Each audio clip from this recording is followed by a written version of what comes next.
Bienvenidos a Mujer de Libros, la voz que le da vida al alma de los libros.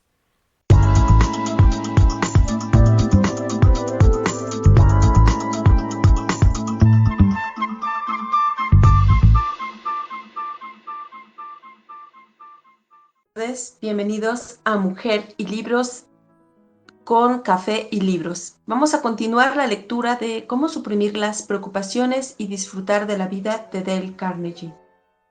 Pues mi nombre es Patricia Mora y soy autora del libro Libérate del autosabotaje, desafía tus hábitos mentales y acelera tus metas. Y junto con el autor, ilustrador y poeta César González, Los horrores en el amor. Libros que pueden encontrar en www.amazon.com/autor/Patricia Mora. Bueno, muchísimas gracias por estar acá. Alfredo, qué gusto tenerte por acá. Gracias por unirte a la lectura y espero que tengas un maravilloso fin de semana con una vista hermosa. Así que disfruta tu día y tomarte el tiempo de estar aquí. Por acá también ya se unió César. Le voy a mandar el co-host como parte de la estrategia de mantener este espacio con vida en Twitter. Bueno, por acá también se nos unió Miguel Ayala, bienvenido. Qué gusto tenerte por acá, Miguel. Y Julio Meléndez. Bueno, por respeto al tiempo de ustedes, vamos a dar comienzo a la lectura del libro. Esta sería la lectura número 6. Sería la lectura número 6 de Cómo suprimir las preocupaciones y disfrutar de la vida. La dinámica es muy simple. En estos space hacemos 1 hora de lectura únicamente para que podamos ir avanzando en libros.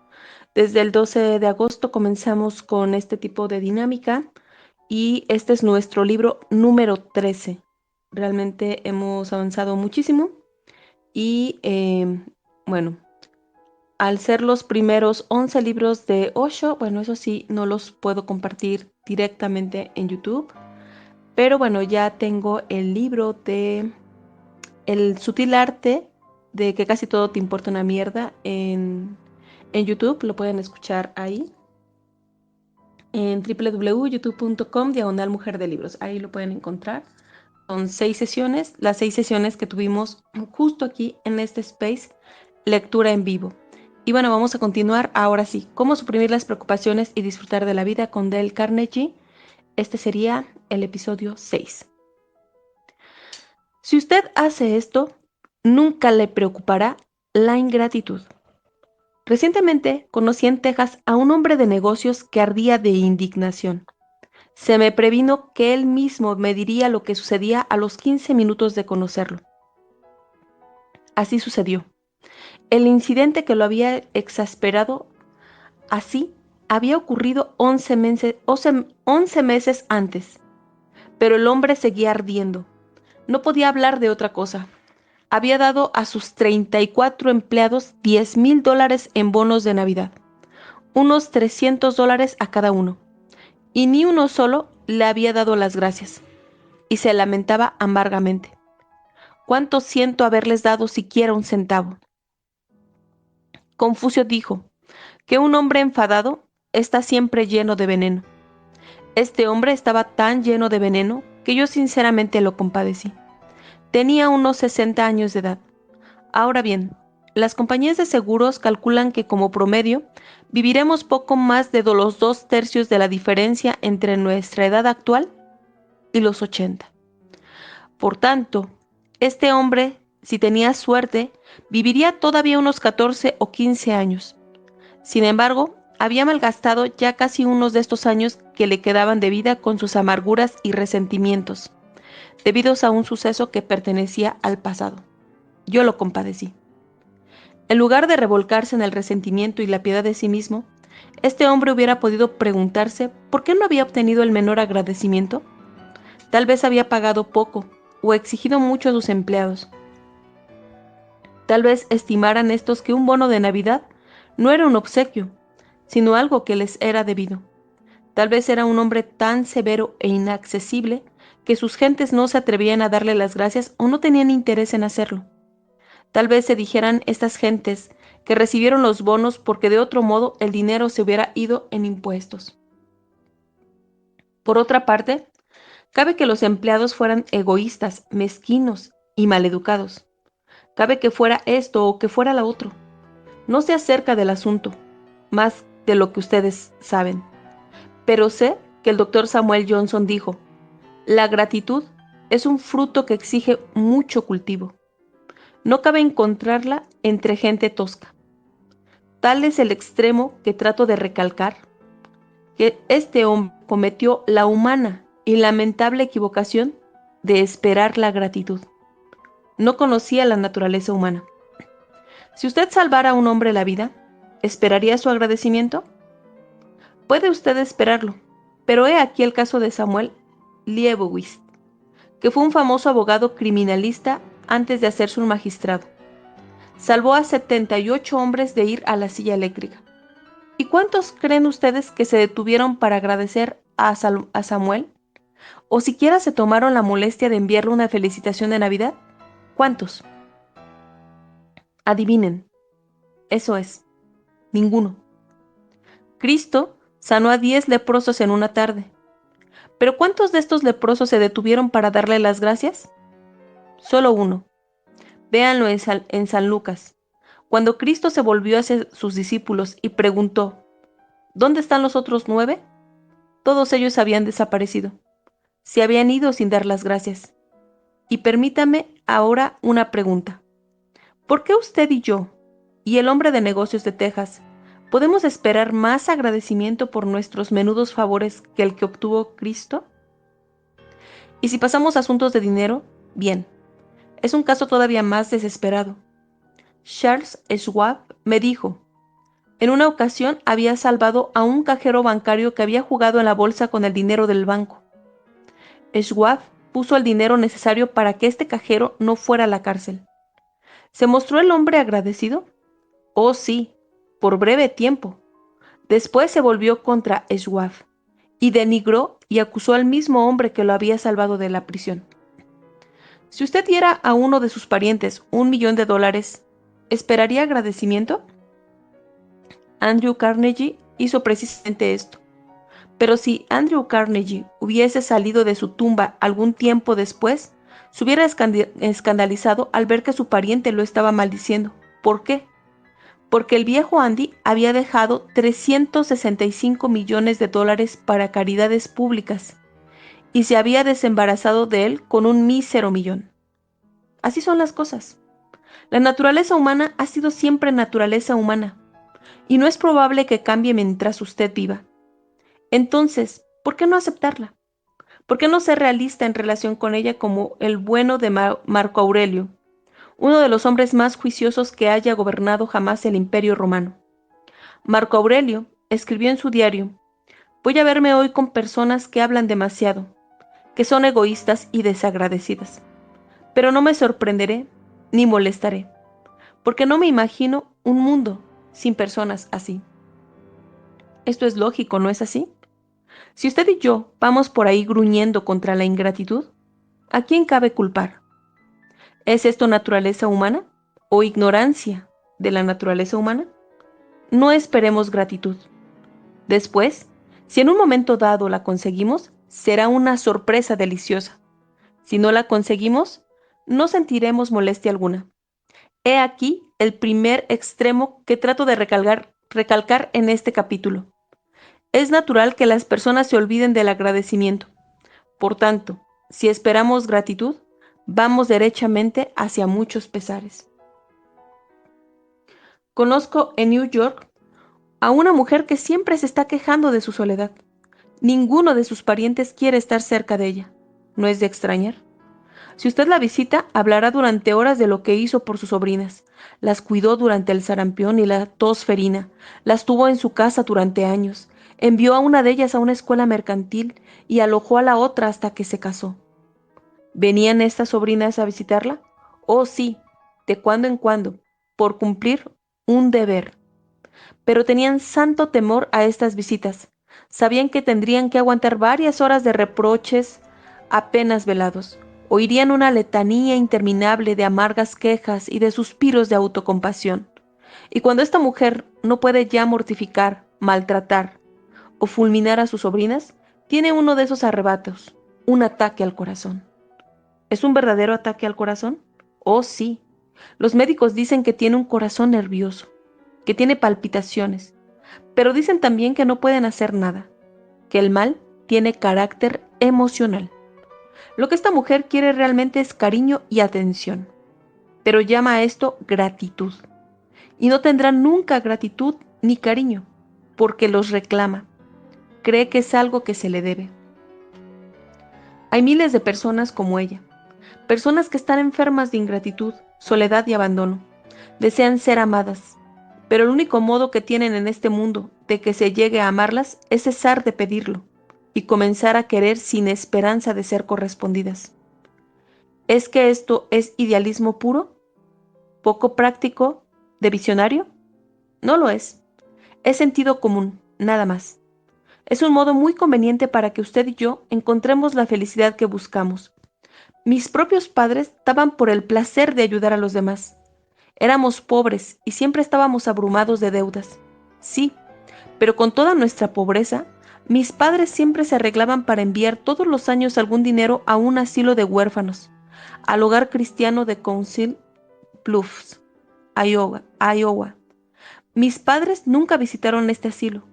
Probablemente nadie les agradeció este donativo, salvo por carta, pero quedaron muy bien recompensados, porque tuvieron la alegría de ayudar a los niños, sin desear ni esperar gratitud alguna a cambio. Después de haber dejado mi casa, siempre enviaba a mis padres un cheque de Navidad. Al mismo tiempo, les pedía que se permitieran ciertos lujos y gollerías, pero nunca lo hicieron. Cuando llegaba a casa unos días antes de Navidad, mi padre solía hablarme del carbón y los víveres que habían comprado para alguna pobre mujer de la ciudad, que tenía muchos hijos y carecía de dinero para lo indispensable. Obtenía una gran satisfacción con estos donativos, la de dar sin esperar compensación alguna. Creo que mi padre encajaba casi perfectamente en la descripción que hizo Aristóteles del hombre ideal, del hombre más digno de ser feliz. Aristóteles dijo: el hombre ideal disfruta haciendo favores a los demás, pero le avergüenza que los demás le hagan favores, porque es señal de superioridad conceder una gracia, pero es señal de inferioridad el recibirla. He aquí el segundo extremo que trato de recalcar en este capítulo. Si queremos encontrar la felicidad, cesemos de pensar en la gratitud o en la ingratitud y demos por el placer interior de dar. Los padres se han arrancado los cabellos por la ingratitud de los hijos durante 10.000 años. Hasta el rey Lear de Shakespeare exclamó: cuanto más duro que el diente de una serpiente es tener un hijo desagradecido. Pero ¿por qué tienen que ser los hijos agradecidos si no los educamos para hacerlo? La ingratitud es tan natural como la cizaña. La gratitud es como una rosa.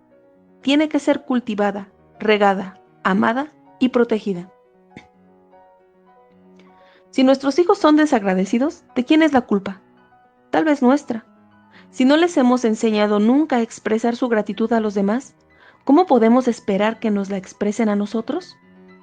Conozco en Chicago a un hombre que tenía motivos para quejarse de la ingratitud de sus hijastros. Trabajaba duramente en una fábrica de cajas y pocas veces ganaba más de $40 a la semana. Se casó con una viuda y ésta lo indujo a que enviara a los 2 hijos que tenía de su anterior marido a la universidad, tomando dinero a préstamo. De su salario de $40 semanales, este hombre tenía que pagar el alimento, la renta, el combustible, la ropa y los plazos de sus pagarés. Hizo esto durante 4 años, trabajando como un negro y sin quejarse nunca. ¿Le dieron alguna vez las gracias? No. Su mujer daba la cosa por supuesta y otro tanto pasaba con los hijastros. Nunca se imaginaron estos que debían algo a su padrastro, ni siquiera agradecimiento. ¿De quién era la culpa? ¿De los chicos? Sí, pero la madre era todavía más culpable. Entendía que no debía cargar aquellas jóvenes existencias con una sensación de obligación y no quería que sus hijos se iniciaran en la vida con una deuda. En consecuencia, nunca pensó en decir qué magníficamente se porta el padrastro con ustedes al enviarlos a la universidad. En lugar de ello, adoptó la actitud de, oh, es lo menos que puede hacer. Esta mujer quería hacer bien a sus hijos, pero en realidad estaba lanzándolos a la vida con la peligrosa idea de que el mundo les debía lo necesario para vivir. Y era, en verdad, una idea muy peligrosa, porque uno de esos muchachos trató de tomar a préstamo dinero de su patrón y acabó en la cárcel. Debemos recordar que nuestros hijos son en gran parte lo que les hacemos ser. Por ejemplo, la hermana de mi madre, Viola Alexander, en Minneapolis, es un excelente ejemplo de mujer que nunca ha tenido motivo para quejarse de la ingratitud de sus hijos. Cuando yo era chico, tía Viola recogió en su casa a su madre para atenderla mejor, e hizo lo mismo con la madre de su marido. Todavía puedo cerrar los ojos y ver a las dos ancianas instaladas junto al fuego en la granja de mi tía. ¿Eran un problema para esta? Supongo que lo fueron muchas veces, pero no había modo de adivinarlo en la actitud. Mi tía quería a las dos ancianas, las mimaba y hacía que se sintieran en su propia casa. Además, tía Viola tenía 6 hijos, pero esto no fue razón para que pensara que estaba haciendo algo noble o que merecía un halo de santidad al comportarse así con las dos ancianas. Para ella era lo natural, lo justo, lo que quería hacer. ¿Dónde está ahora tía Viola? Bien, ahora es viuda desde hace unos 20 años y tiene 6 hijos ya mayores, 6 hogares independientes que se disputan por tenerla en sus respectivas casas. Sus hijos la adoran y nunca se cansan de ella. ¿Es gratitud?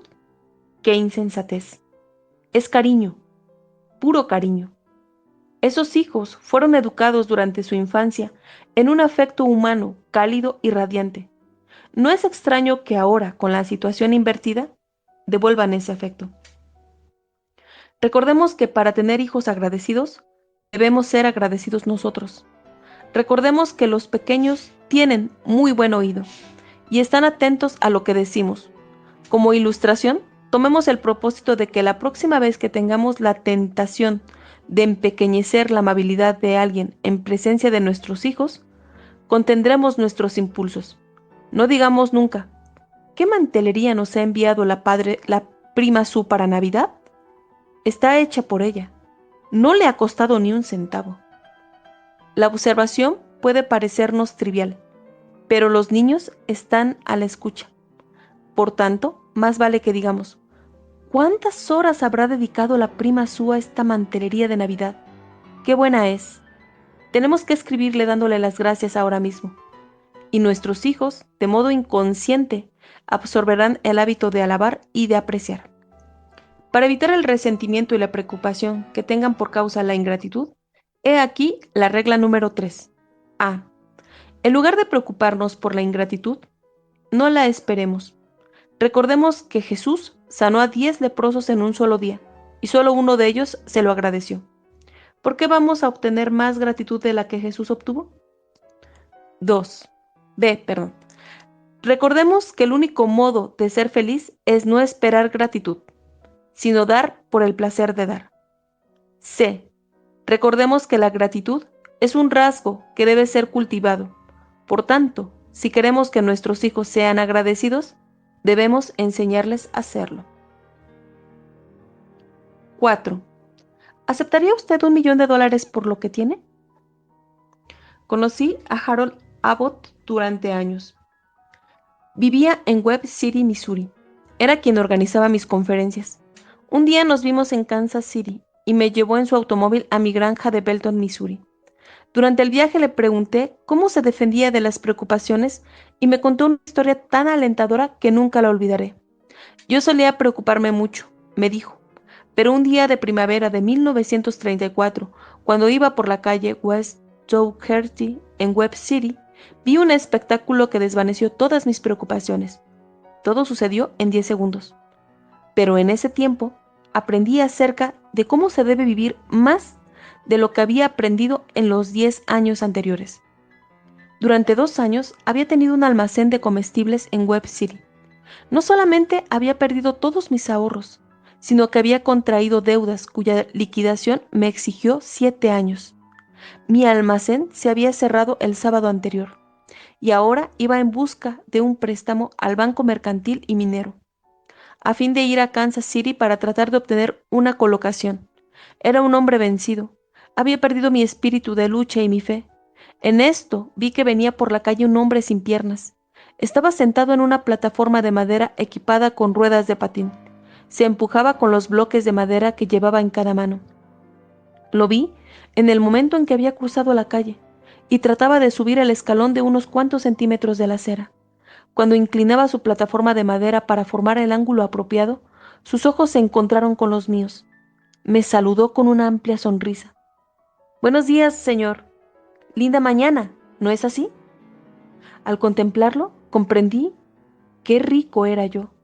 Tenía 2 piernas, podía caminar. Me avergoncé de la compasión que yo mismo me había inspirado. Me dije que, si aquel hombre podía ser feliz y animoso sin piernas, yo lo podía hacer con ellas. Sentí cómo mi pecho se ensanchaba. Había proyectado pedir al Banco Mercantil y Minero $100, pero ahora tuve el valor de pedir 200. Había proyectado decir que quería ir a Kansas City para tratar de conseguir un cargo, pero ahora anuncié confiadamente que quería ir a Kansas City para conseguir empleo. Obtuve el préstamo y también el empleo. Ahora tengo colocadas en el espejo de mi cuarto de baño las siguientes palabras que leo todas las mañanas al afeitarme. Tuve aflicción por no tener zapatos, hasta que vi a quien no tenía pies. En una ocasión, pregunté a Eddie Rickenbacker cuál era una de las más importantes de las lecciones que había aprendido al permanecer a la deriva con sus compañeros en balsas salvavidas, durante 21 días perdidos sin esperanza alguna en el Pacífico. Y la contestación fue: lo más importante que aprendí entonces fue que si se tiene agua para beber y algo para comer en la medida suficiente, no hay motivo alguno para quejarse. La revista Times publicó un artículo sobre un sargento que había sido herido en Guadalcanal, herido en la garganta por un trozo de proyectil. Este sargento había sido sometido a varias transfusiones de sangre. Escribió una nota al médico, preguntando: ¿voy a vivir? El médico contestó: sí. Escribió otra nota indagando: ¿podré hablar? También. Fue ahora afirmativa la respuesta. Y el sargento escribió una tercera nota: ¿por qué demonios me estoy entonces preocupando? Porque usted no se detiene en su rumiar ahora mismo y se pregunta: ¿por qué demonios me estoy preocupando? Verá probablemente que ese por qué es relativamente insignificante. Aproximadamente un 90% de las cosas de nuestras vidas están bien y un 10% mal. Si queremos ser felices, todo lo que debemos hacer es concentrarnos en el 90% que está bien y pasar por alto el 10% restante. Si queremos estar preocupados y amargados y acabar con úlceras de estómago, todo lo que debemos hacer es concentrarnos en el 10% que está mal y pasar por alto lo demás. Las palabras think and thank, piensa y agradece, se hallan inscritas en muchas iglesias cromwellianas de Inglaterra. Son palabras que también deberían ser inscritas en nuestros corazones. Deberíamos pensar en todo lo que merece nuestro agradecimiento y dar gracias a Dios por todas nuestras abundancias y prosperidades. Jonathan Swift, autor de Los viajes de Gulliver, era el más devastador de los pesimistas de la literatura inglesa. Lamentaba tanto haber nacido que ayunaba y llevaba luto cuando cumplía años. Sin embargo, en medio de su desesperación, el supremo pesimista de la literatura inglesa, Jonathan Swift, alababa el gran poder curativo de la alegría y la felicidad. Declaró: los mejores médicos del mundo son el doctor Dieta, el doctor Quietud y el doctor Alegría. Usted y yo podemos obtener los cuidados del doctor Alegría, de modo gratuito y a todas las horas del día, fijando nuestra atención en todas las increíbles riquezas que poseemos, en riquezas que exceden con gran diferencia de los fabulosos tesoros de Alí Baba. ¿Vendería usted sus 2 ojos por $1.000.000.000? ¿Qué pediría usted por sus 2 piernas? ¿O por sus 2 manos? ¿Por su oído? ¿Por sus hijos? ¿Por su familia? Sume todas las partidas y verá que no vendería lo que posee por todo el oro que hayan acumulado los Rockefeller, los Ford y los Morgan juntos. ¿Es que sabemos apreciar todo esto? Oh, no. Como dijo Schopenhauer, raramente pensamos en lo que tenemos, sino siempre en lo que nos falta. Si la tendencia a pensar raramente en lo que tenemos y siempre en lo que nos falta, es la mayor tragedia del mundo. Probablemente ha causado más miserias que todas las guerras y enfermedades de la historia. Fue la causa de que John Palmer se convirtiera de un muchacho normal en un viejo gruñón y destrozara su hogar. Lo sé, porque él mismo me lo contó. El señor Palmer de Paterson, New Jersey, se expresó así. Poco después de dejar el ejército me dediqué a los negocios. Trabajaba día y noche. Las cosas iban muy bien. En esto, las complicaciones comenzaron. Me era imposible conseguir repuestos y cierto material. Temía tener que abandonar la empresa. Me preocupé tanto que me convertí de un muchacho normal que era en un viejo gruñón. Mi carácter se hizo tan agrio y áspero que bien, aunque no me di cuenta de ello, entonces estuve a punto de perder mi feliz hogar. Un día, un joven veterano inválido que trabajaba conmigo me dijo, John, debería darte vergüenza. Parece que eres la única persona en el mundo con dificultades. Supongamos que tengas que cerrar el taller durante algún tiempo. ¿Y qué? Empezarás de nuevo en cuanto la situación se normalice. Tienes muchas cosas que agradecer y te pasas el día gruñendo. ¿Cómo me gustaría estar en tu lugar? Mírame, con un solo brazo y medio rostro desaparecido. Sin embargo, no me quejo. Si no cesas de gruñir y protestar, perderás no solamente tu negocio, sino también tu salud y, por supuesto, tu hogar y tus amigos. Estas observaciones me hicieron detener en el camino que seguía. Me hicieron comprender qué lejos había ido ya. En aquel mismo momento decidí cambiar y ser el de antes, y lo hice. Una amiga mía, Lucille, hace años, cuando los dos estudiábamos redacción de cuentos en la Escuela de Periodismo de la Universidad de Columbia, hace unos cuantos años, recibió la mayor sacudida de su vida. Vivía entonces en Tucson, Arizona. Había bien, aquí, esta es la historia que me contó. Había estado viviendo en un torbellino, estudiando órgano en la Universidad de Arizona, dirigiendo una escuela de declamación en la ciudad y dando clases sobre crítica musical en el rancho Desert Willow Ranch, donde residía. Iba a fiestas, bailes y paseos a caballo, a la luz de las estrellas. Una mañana me desvanecí. Mi corazón. El médico me dijo, tendrá usted que permanecer en cama durante un año en reposo absoluto. No me alentó a creer que recuperaría nunca mi pérdida de fortaleza. En cama, durante un año, ser una inválida y tal vez morir. ¿Por qué tenían que sucederme a mí todas estas cosas? ¿Qué había hecho para merecerlas? Lloré amargamente, pero guardé cama como el médico me había ordenado. Un vecino mío, el señor Rudolph, un artista, me dijo, ¿usted cree ahora que un año de cama será una tragedia? Pero no lo será. Tendrá usted tiempo para pensar y conocerse. Obtendrá en los próximos meses un desarrollo espiritual muy superior al conseguido en toda su vida anterior. Quedé más tranquila y traté de desarrollar un nuevo sentido de los valores. Leí libros inspirados. Un día oí que un comentarista de radio decía, solo se puede expresar lo que se tiene en la conciencia. Había oído palabras semejantes y muchas veces, pero éstas penetraron en mí muy hondamente y echaron raíces.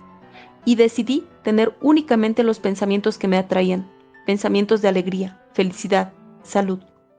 Me forcé cada mañana, en cuanto me despertaba, a recordar las cosas por las que debía estar agradecida. No sufría. Tenía una hijita muy linda. Veía muy bien. Tenía un buen oído. Oía música deliciosa por la radio. Tenía tiempo para leer. Buena casa, buena comida, buenos amigos. Estaba tan animada y tenía tantas visitas que el médico puso un cartel diciendo que solo se admitía un visitante plena y activa. Estoy profundamente agradecida al año que pasé en la cama. Fue el año más valioso y feliz que pasé en Arizona. La costumbre que adquirí entonces de enumerar mis bienes cada mañana sigue conmigo. Es una de mis más preciadas posesiones. Me avergüenza comprender que nunca aprendí realmente a vivir hasta que temí morir. Aunque cabe que no se haya dado cuenta de ello, usted, querida Lucille Blake, aprendió la misma lección que había aprendido 200 años antes el doctor Samuel Johnson, quien dijo: la costumbre de ver el buen lado de cada cosa vale más que 1000 libras al año. Estas palabras fueron pronunciadas, tengámoslo en cuenta, por un optimista profesional, pero también por un hombre que había conocido la ansiedad, la pobreza y el hambre durante 20 años, para convertirse finalmente en uno de los más eminentes escritores de su generación y en el conversador más brillante de todos los tiempos. Logan Pearsall Smith concentró mucha sabiduría en unas cuantas palabras cuando dijo: hay dos cosas que deben perseguirse en la vida. La primera es conseguir lo que se quiere. Tras esto, disfrutar de ello. Solo los más sabios logran lo segundo. ¿Les agradaría saber cómo hacer para que hasta fregar platos en la artesa de la cocina resulte una cosa interesante? Si es así, el método está expuesto en un alentador libro de valor increíble, de Borghild Dahl. Se titula Wanting to See, que significa quería ver. Este libro fue escrito por una mujer que estuvo prácticamente ciega durante medio siglo. Y esta mujer escribe: solo tenía un ojo, y mi ojo único estaba cubierto de tan densas cicatrices que mi único modo de ver era a través de una pequeña abertura a la izquierda. Para leer tenía que colocar el libro muy cerca del rostro y forzar mi único ojo hacia la izquierda cuando pudiera. Pero esta mujer no quiso ser compadecida. Se negó a ser diferente. Cuando niña, quiso jugar a la rayuela con sus compañeras, pero no podía ver las marcas. En vista de ello, cuando las otras niñas se fueron a casa, se arrastró por el suelo con los ojos cerca de las marcas. Se aprendió de memoria cada trozo del suelo en que sus amigas jugaban, y pronto se convirtió en una experta en diversos juegos. Aprendió a leer en su casa, con un libro de tipos muy grandes que mantenía tan cerca de los ojos que sus pestañas rozaban las páginas. Obtuvo 2 títulos universitarios, el de Bachelor en Artes de la Universidad de Minnesota y el de Máster en Artes de la Universidad de Columbia. Comenzó a enseñar en la aldea de Twin Valley, Minnesota, y ascendió hasta convertirse en profesora de periodismo y literatura en el Augustana College de Sioux Falls, Dakota del Sur. Enseñó aquí durante 13 años y al mismo tiempo dio conferencias en sociedades femeninas y ante el micrófono sobre libros y autores. Y escribe: en el fondo de mi espíritu había albergado siempre el temor a la ceguera total. Con el fin de superar esto, adopté hacia la vida una actitud animosa, casi bulliciosa y jaranera. Después, en 1943, cuando tenía 52 años, sucedió un milagro. Una operación en la famosa Clínica Mayo. Ahora ve 40 veces mejor de lo que había visto en cualquier momento anterior. Se abrió así ante ella un nuevo e interesante mundo de belleza. Encontró interesante hasta lavar platos en la artesa de la cocina. Escribe: comencé a jugar con la blanca espuma en la pileta. Hundí mis manos en ella y tomé una bola de diminutas pompas de jabón. Las puse a la luz y pude ver en cada una de ellas los brillantes colores de un arco iris en miniatura. Cuando miró por la ventana que había encima de la artesa, vio las batientes alas de un gris negruzco de los gorriones que volaba a través de la densa nieve que caía. Encontró tal placer en contemplar las pompas de jabón y los gorriones que cerró el libro con estas palabras: mi Señor, Padre nuestro que estás en los cielos, gracias, gracias. Imagínese agradeciendo a Dios por poder lavar platos y ver arcoíris en las pompas de jabón y gorriones volando a través de la nieve? Usted y yo deberíamos avergonzarnos de nosotros mismos. Todos los días de nuestra vida hemos vivido en un país de magia y de belleza, pero hemos sido demasiado ciegos para ver y estamos demasiado ahitos para disfrutar. La regla número 4 es: contemos nuestros bienes, no nuestros problemas. 5. Encuéntrate y sé tú mismo. Recuerda que no hay nadie en el mundo como tú. Tengo una carta de la señora Edith Allred, de Mount Airy, California del Norte. Esta carta dice: cuando era niña era sensible y tímida en extremo. Siempre pesaba demasiado, y mis mejillas me hacían parecer todavía más gruesa de lo que era. Tenía una madre, chapada a la antigua, que creía que era una locura procurar que las ropas embellecieran. Decía siempre: la casquivana cosecha lágrimas, y me vestía en consecuencia. Yo nunca iba a fiestas, nunca me divertía, y cuando fui al colegio nunca me reunía con otros niños en actividades exteriores, ni siquiera deportivas. Era tremendamente tímida, sentía que era distinta de todos los demás, y que no gozaba de ninguna simpatía. Cuando llegué a mayor, me casé con un hombre que me llevaba varios años, pero no cambié. Mi familia política era muy equilibrada y dueña de sí misma. Era todo lo que yo debía haber sido, y no era. Hice lo posible para parecerme a ellos, pero no pude. Cualquier intento de salir de mi cascarón no hacía más que meterme más en él. Me convertí en un ser nervioso e irritable. Huía de los amigos. Llegué a estar tan mal que temblaba en cuanto sonaba el timbre de la puerta. Era un fracaso. Lo sabía y tenía miedo de que mi esposo lo comprendiera. Siempre que estábamos en público, procuraba mostrarme alegre y exageraba mi papel. Me daba cuenta de ello y pasaba después unos días muy tristes. Finalmente me sentí tan desdichada que no veía motivo para prolongar mi existencia. Comencé a pensar en el suicidio. ¿Qué sucedió para que cambiara la vida de esta desgraciada mujer? Una simple observación casual. La señora Allred prosigue. Una observación casual transformó toda mi vida. Mi suegra hablaba un día de cómo había educado a sus hijos y dijo: sucediera lo que sucediera, yo siempre insistía en que fueran ellos mismos. Que fueran ellos mismos. Esta observación realizó la obra. En un relámpago comprendí que me había hecho una desgraciada por tratar de adaptarme a un patrón que no me servía. Cambié de la noche a la mañana. Comencé a ser yo misma. Traté de estudiar mi propia personalidad. Traté de averiguar qué era. Estudié mis puntos fuertes.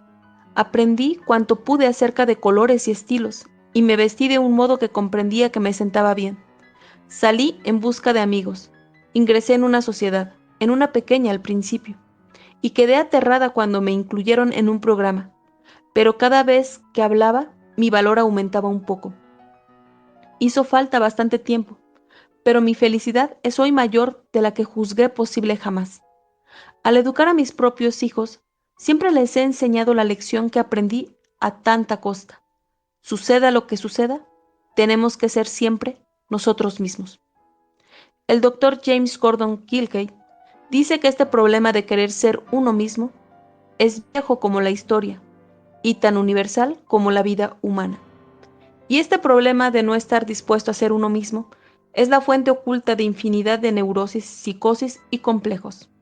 Angelo Patri ha escrito 13 libros y miles de artículos para periódicos indicados sobre el tema de la educación infantil. Y escribe: nadie es tan desgraciado como el que aspira a ser alguien, y algo distinto de la persona que es en cuerpo y en alma.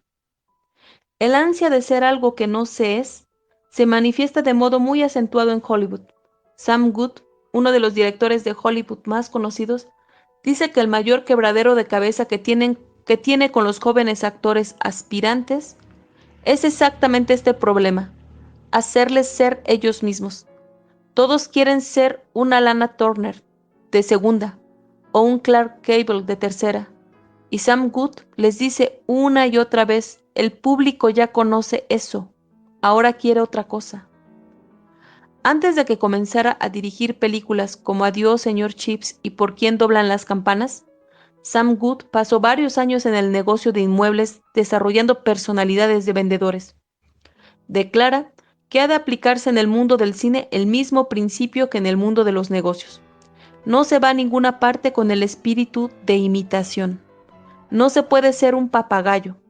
Sam Good dice, la experiencia me ha enseñado que lo más seguro es abandonar cuanto antes a las personas que tratan de ser lo que no son. Pregunte a Paul Bounton, jefe de personal de la Saucony Vacuum Company, ¿cuál es el error más grave que cometen los que solicitan trabajo? Es un hombre que debe saberlo. Ha atendido a más de 60,000 solicitantes y ha escrito un libro titulado Six Ways to Get a Job, 6 modos de obtener un empleo. Y este hombre me contestó, el error más grave que cometen las personas que solicitan trabajo es no ser ellas mismas. En lugar de dejar las cosas al natural y ser completamente francas, frecuentemente dan las contestaciones que ellas creen que uno quiere. Pero esto no da resultados, porque nadie quiere un farsatón. Nadie quiere nunca moneda falsa. La hija de un tranviario tuvo que aprender esta lección de un modo muy duro. Quería ser cantante, pero su rostro era su desdicha.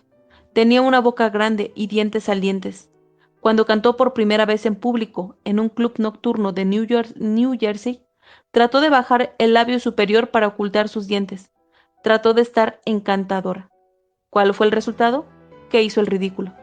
Iba directamente al fracaso. Sin embargo, había en aquel club nocturno un hombre que oyó cantar a la joven y que dijo que allí había talento. De modo liso y llano, encaró a la joven y le dijo, mire, he estado observando su actuación y me doy cuenta de lo que trata de ocultar. Usted tiene vergüenza de sus dientes. La joven quedó muy turbada, pero el hombre aquel continuó. ¿Qué le importa? ¿Es un crimen acaso tener dientes salientes? No trate de ocultarlos. Abra la boca, y el público le tendrá simpatía cuando vea que usted no se avergüenza. Y añadió sagazmente, además, esos dientes que trata usted de ocultar pueden ser su fortuna. Casdeley aceptó el consejo y se olvidó de sus dientes. Desde entonces solo pensó en los auditorios, abrió la boca sin miedo y cantó con tanto gusto y placer que llegó a ser una de las grandes estrellas del cine y de la radio, y muchos artistas trataron de imitarla.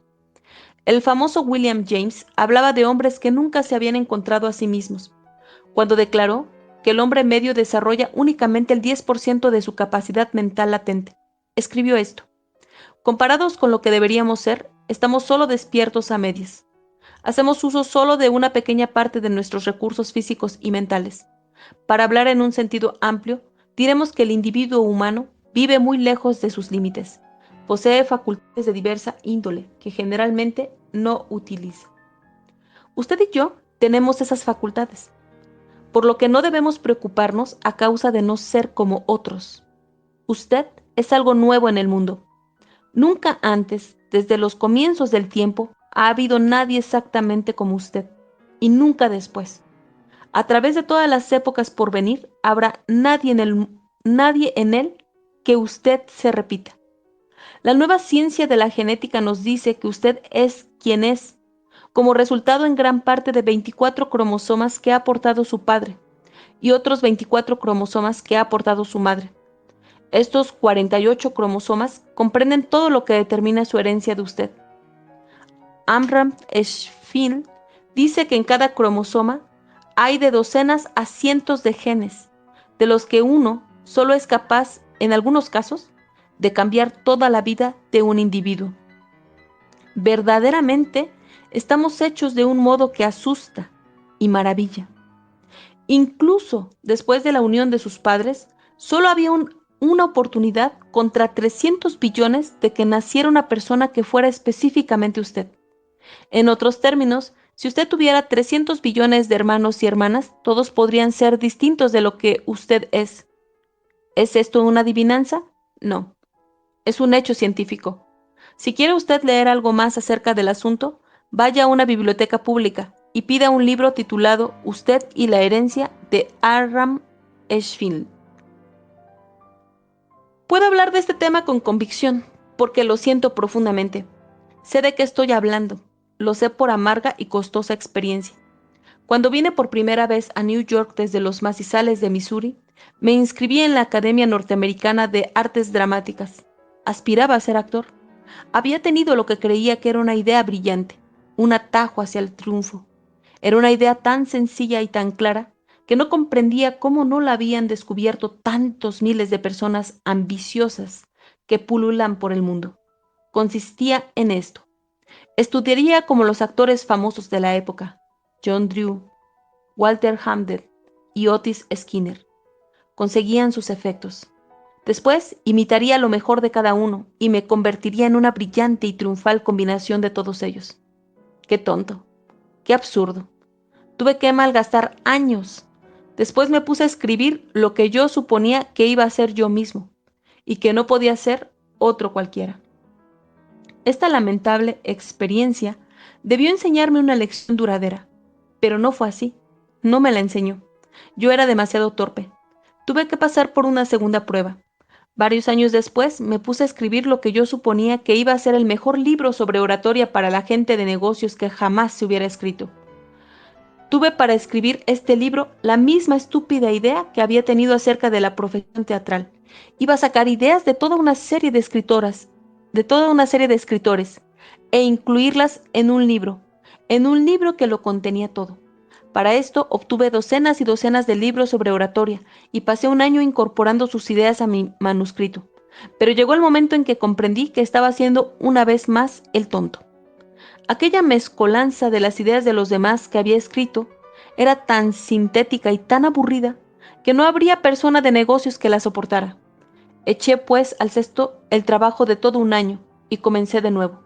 Esta vez me dije, vas a ser Dale Carnegie, con todos sus defectos y limitaciones. No puedes ser otra persona. Así abandoné la idea de ser una combinación de otra gente. Me arremangué e hice lo que debía hacer desde el principio. Escribir un libro de texto sobre oratoria, sacado de mis propias experiencias, observaciones y convicciones como orador y maestro de declamación. Aprendí, para siempre, espero, la lección que aprendió Sir Walter Raleigh. No estoy hablando del Sir Walter que arrojó su capa al barro para que pasara la reina. Estoy hablando del Sir Walter Raleigh que fue profesor de literatura inglesa en Oxford en 1904. Este profesor dijo, no puedo escribir un libro con la medida de Shakespeare, pero puedo escribir un libro por mi cuenta. Sea usted mismo. Siga el sabio consejo de Irving Berlin, que le dio al extinto George Gershwin. Cuando Berlin y Gershwin se conocieron, Berlin era famoso, pero Gershwin era un joven compositor que luchaba por abrirse camino y ganaba $35 semanales en Tin Pan Alley. Berlin, impresionado por la capacidad de Gershwin, ofreció a este un puesto como su secretario musical con un salario casi triple del anterior. Pero Berlin aconsejó, sin embargo, no acepte el puesto. Si lo hace, puede llegar a ser un Berlín de segunda. En cambio, si insiste en ser usted mismo, llegará un día a ser un Gershwin de primera. Gershwin siguió el consejo y se transformó lentamente en uno de los más famosos compositores de su época. Charlie Chaplin, Will Rogers, Mary y Margaret McBride, Jenny Autry y millones más tuvieron que aprender la lección que trato de enseñar en este capítulo. Tuvieron que aprenderla a mucho costo, como me pasó a mí. Cuando Charlie Chaplin comenzó a hacer películas, el director insistió en que imitara a un popular comediante alemán de la época. Charlie Chaplin no llegó a ninguna parte hasta que actuó con su propia personalidad. Bob Hope tuvo una experiencia análoga. Pasó varios años actuando en espectáculos de canto y baile, y no hizo nada de fundamento hasta que fue él mismo. William Rogers hizo girar una cuerda en un vaudeville durante años, sin pronunciar una palabra. Así continuó hasta que descubrió su don humorístico, de carácter único, y comenzó a hablar mientras hacía girar su cuerda. Cuando Mary Margaret McBride actuó por primera vez en la radio, trató de ser una comediante irlandesa y fracasó. Cuando se limitó a ser lo que era, una sencilla campesina de Missouri, se transformó en una de las más populares estrellas de la radio de New York. Cuando Jane Autry quiso desprenderse de su acento de Texas, se vistió como los jóvenes de la ciudad y afirmó ser de New York. Las gentes se reían de él a sus espaldas, pero cuando comenzó a tocar su banjo y a cantar tonadas de vaquero, Jane Autry inició una carrera que hizo de él el cowboy más popular del cine y de la radio. Usted es algo nuevo en este mundo.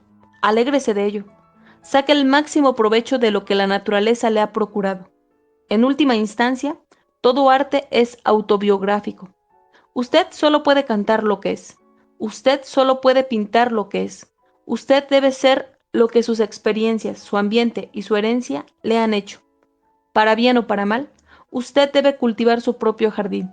Para bien o para mal, usted debe tocar su propio instrumento en la orquesta de la vida. Como dijo Emerson en su ensayo sobre la confianza en sí mismo, llega un momento en la educación de todo hombre en que se llega a la convicción de que la envidia es ignorancia, de que la imitación es un suicidio, de que el hombre debe tomarse a sí mismo, para bien o para mal, como a su parte de que aunque el vasto universo está lleno de riquezas, ningún grano nutritivo puede llegar hasta uno si no es a través del trabajo en la parcela de tierra que le ha sido asignado. El poder que reside en cada hombre es de naturaleza nueva, y solo él sabe lo que puede hacer, y por otra parte, solo puede saberlo cuando lo haya intentado. Este es el modo en que tuvo que decirlo, pero él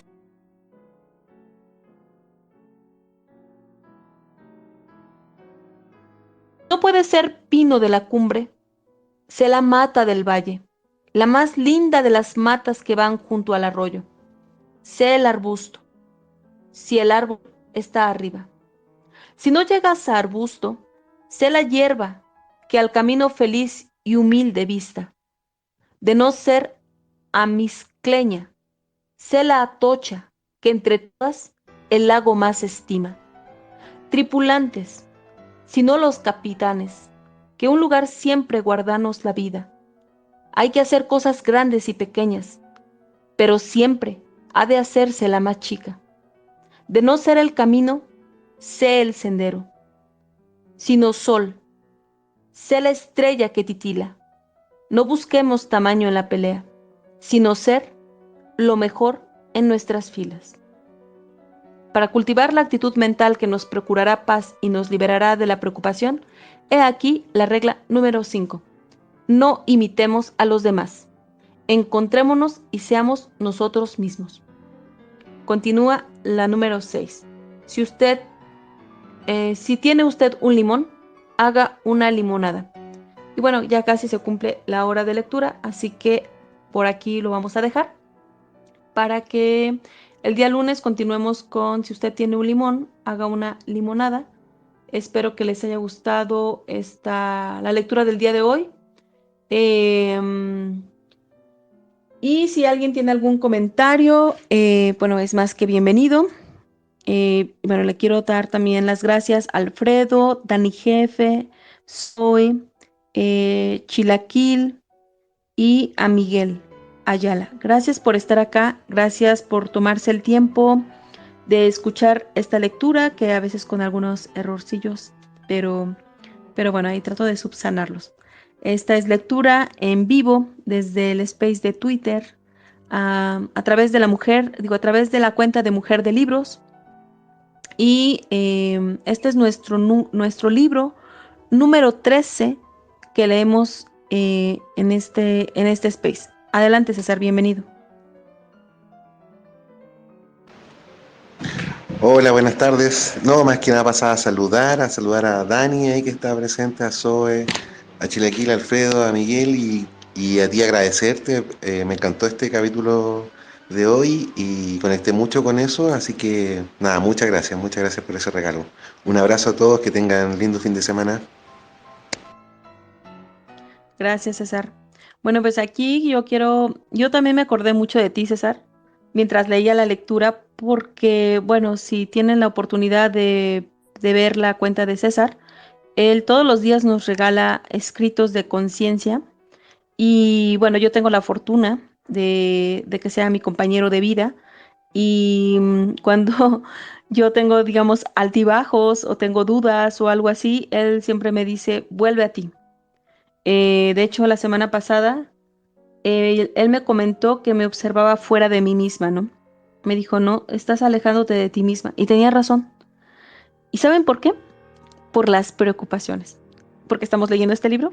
Por las preocupaciones.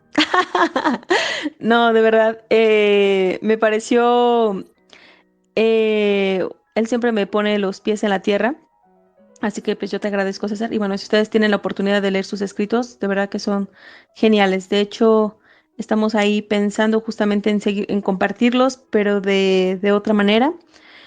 Y, y sí, ser uno mismo, a veces pareciera que que es una tarea imposible, pero creo que es lo más fácil de hacer. Creo que es más difícil tratar de imitar a alguien más. De hecho, bueno, nosotros estamos en el mundo de los NFTs. Bueno, por aquí Dani lo sabe, Soul lo sabe. Y lamentablemente en ese mundo hay muchas copias. No sé, alguien copia el estilo del otro o alguien copia alguna cosa. Y ahora comprendo justamente esa parte, ¿no? La falta de creatividad de esas personas que necesitan copiar un estilo, que necesitan copiar un, un speech, que necesitan copiar. Es triste. Realmente yo creo que eso cuesta más trabajo que permitirse expresarse como son, desde el alma, desde lo que nace de ellos. Y bueno, así en muchos sentidos. A mí me gustaron mucho los ejemplos que él puso de, por ejemplo, de esta mujer que trataba de ocultar sus dientes, ¿no? Y que alguien le dio la seguridad para que cantara así a todo pulmón. Y bueno, eso la hizo exitosa. Cuando él mismo también trató de imitar a algunos actores y bueno, y también trató de imitar a varios escritores. Bueno, pues aquí está la invitación. Realmente a mí también me gustó mucho este capítulo. Y bueno, si alguien tiene algo más que comentar, puede solicitar el micro y si no, pues vamos cerrando el space. Y bueno, pues simplemente agradecerles por sumarse a este espacio. También quiero reconocerles eso porque nosotros antes hacíamos espacios y hemos notado justamente que es más difícil escuchar. O sea, bueno, para las personas es más difícil escuchar que hablar. Eh, lo que ustedes están haciendo, el acercarse a este space y estar de escuchas de de un libro que yo me encuentro leyendo, realmente es una tarea que no todas las personas están dispuestas a hacer porque no pueden. El escuchar, el saber escuchar, también es un talento, es algo que se va desarrollando con el tiempo. Em, dense cuenta, cuando tengan una conversación con alguien, dense cuenta que muchas veces los van a querer interrumpir porque la otra persona quiere hablar. Y cuando ustedes dicen algo, esa persona no continúa con lo que, o no te da una opinión, no te comenta nada acerca porque quiere, ya te está contando otra cosa de él. O así como que, sí, ya, como diciendo, ya, cállate, ya sigo yo. Mientras tú hablabas, yo estaba pensando qué decirte y estaba pensando que el otro día y, y se ponen a hablar, ¿no? Realmente es difícil escuchar. Así que pues yo quiero felicitarlos a ustedes y a las personas que se toman el tiempo de escuchar estos audios por tener justamente esto desarrollado, que se permitan escuchar. Y bueno, también creo que es un poco complicado asimilar tanto la información mientras uno escucha. Requiere de bastante práctica, así que gracias por estar acá y gracias por tomarse el tiempo. Un abrazo a todos los que se unieron, Dani Jefe, Sou, Shilakil y Miguel Ayala. Y bueno, también Alfredo que se unió y está en la montaña. También le quiero agradecer por eso. Y bueno, César, muchísimas gracias por tu compañía, por tu apoyo como co-host. Y nos vemos el próximo lunes para continuar con la séptima sesión de este libro, Cómo suprimir las preocupaciones y disfrutar de la vida. Como les comento, este libro nos va a llevar más tiempo, a diferencia de otros, pero creo que vale la pena. Y bueno, por mientras también les recuerdo que ya pueden encontrar en www.youtube.com/Mujer de Libros todo el libro de El sutil arte de que casi todo te importa una mierda, que fue el libro que leímos la semana pasada. Y bueno, lo mismo ocurrirá como con este libro, Cómo suprimir las preocupaciones y disfrutar de la vida, de Dale Carnegie. Muchísimas gracias a todos, que tengan un excelente fin de semana. Tienen mucha tarea, mucha reflexión con la lectura de hoy. Que tengan felices lecturas. Bye bye. Gracias por escucharme. Te espero en el siguiente episodio. Sígueme en redes sociales como Mujer de Libros, Twitter, Facebook e Instagram.